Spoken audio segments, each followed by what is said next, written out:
Mr. Longfellow! Art class, Mr. Longfellow! Art class, art class! It's time for art class with Mr. Longfellow. Hey there, James John Lyons. Do you hear that?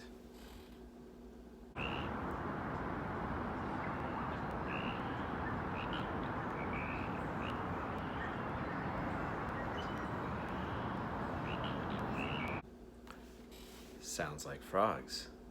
That reminds me of an origami I want to share with you. Let's check it out. All right, I want to show you one of my favorite origami things to make, a little origami frog. And what we're going to start with is not a square. I'm going to actually use half of a sheet of paper here. So I've got a half a sheet of paper here, and I'm going to start folding. So to do an origami jumping frog here, we're going to start by taking the corner, folding it down so it makes a nice triangle where this edge lines up. Crease it down, then open it up. Now we have a nice line. Now we're going to make an X, and we want it to be really even. So we're going to take this corner and bring it down to where that line ends and make another triangle. Make the edge line up here.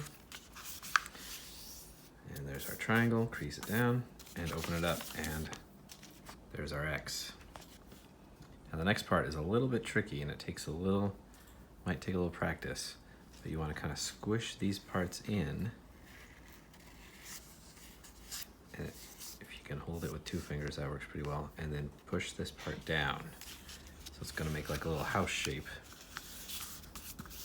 And when we squish it down, it kind of has this springy zigzag kind of pattern for our little house shape. Now the next step is I'm going to fold these part way up, and they're going to stick out a little bit because that's going to be his little front legs. Fold it like that.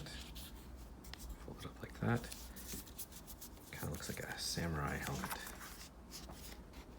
That's going to be the front of our little frog. There's his little feet.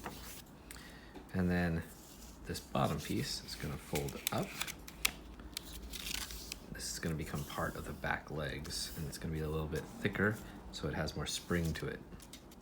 And then we're going to fold the outside parts in, kind of like a door, like a cabinet door or something. So these 2 parts, and you can kind of pull this up if you need to. So they go in together, meet in the middle. Doesn't have to be perfect. So we have this. We have our kind of frog, but he's got no back legs. Maybe he's a tadpole turning into a frog. And then we fold him all the way in half. So the feet go up to the chin there. We're getting close. And then zigzag the knees back.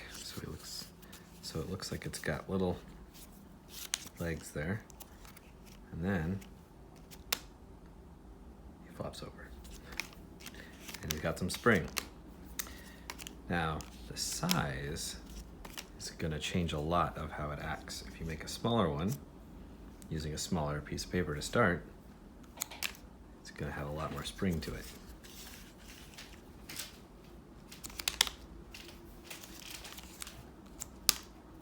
So give it a try. If you don't have any colorful paper at home, you can draw and color and paint on your paper before you fold it.